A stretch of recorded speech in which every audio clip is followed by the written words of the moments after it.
দেখতেই পাচ্ছেন কি সুন্দর একটা কালার আসছে, আমি লোভ সামলাতে পারছিলাম না, সেজন্য একটু মুখে নিয়ে দেখছিলাম যে কিরকম হয়ে। আসসালামু আলাইকুম, কেমন আছো? আশা করি সবাই ভালো আছো। আজকে তোমরা দেখতেই পাচ্ছ আমি কি রেসিপি তৈরি করব। মাছ মাংস খেতে খেতে আর ভালো লাগছিল না, তাই চলে গেলাম আজকে শুটকির রেসিপিতে। তাই অনেকক্ষণ চিন্তা ভাবনা করে কি শুটকি দিয়ে কি রান্না করা যায়, অবশেষে আমি শুটকির গাটাটা বেছে নিলাম।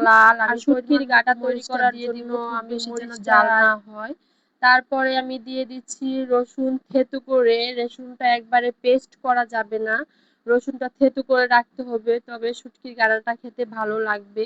আমি একইভাবে করে নেব পেঁয়াজ থেতু। পেঁয়াজটাও আমি পরিমাণ মতো থেতু করে নিচ্ছি। তোমরা দেখতে পাচ্ছ যে আমি শুটকির গাঠার জন্য পেঁয়াজ থেতু, রসুন থেতু, মরিচটা বেটে নিলাম। আজকে যেহেতু আমি এটা পুঁটি শুটকি দিয়ে তৈরি করব, সেজন্য আমি পরিমাণ মতো 10 থেকে 12টি পুঁটি শুটকি নিয়ে নিয়েছি। শুটকিটা অবশ্যই ভালো করে পরিষ্কার করে নিতে হবে, নয়তোবা শুটকির ঘাটাটা তৈরি খেতে ভালো লাগবে না। এটা দেখেন আমি কি সুন্দর করে হাত দিয়ে ওটার আইসটা প্রথমে ছাড়িয়ে নিয়েছি, তারপর ওটার যে কান আছে সেটাও আমি হাত দিয়ে ছাড়িয়ে নিয়ে 3 থেকে 4 বার ভালো করে হাত দিয়ে পরিষ্কার করে নিয়ে নিলাম। তারপর আমি একটি কড়াই বসিয়ে দিয়েছি চুলাতে।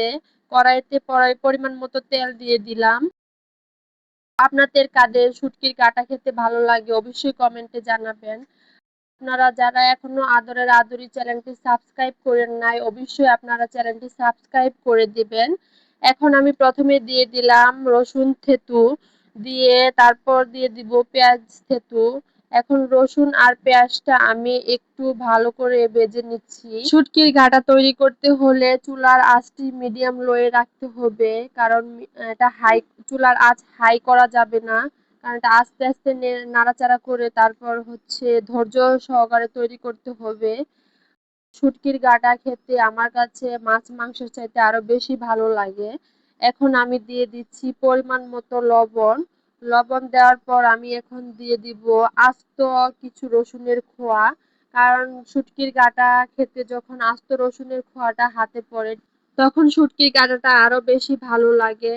এখন আমি দিয়ে দিব ধুয়ে রাখা শুটকিগুলা।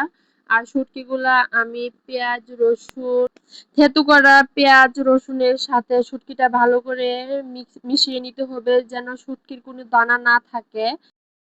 আমি পেঁয়াজ রসুন থেতু করার সাথে শুটকিটা ভালোভাবে মিশিয়ে নেওয়ার পর এখন দিয়ে দিচ্ছি সেই লাল টকটকে মরিচ। দেখতেই পাচ্ছেন কালারটা কত সুন্দর আসছে মরিচের এই কালার।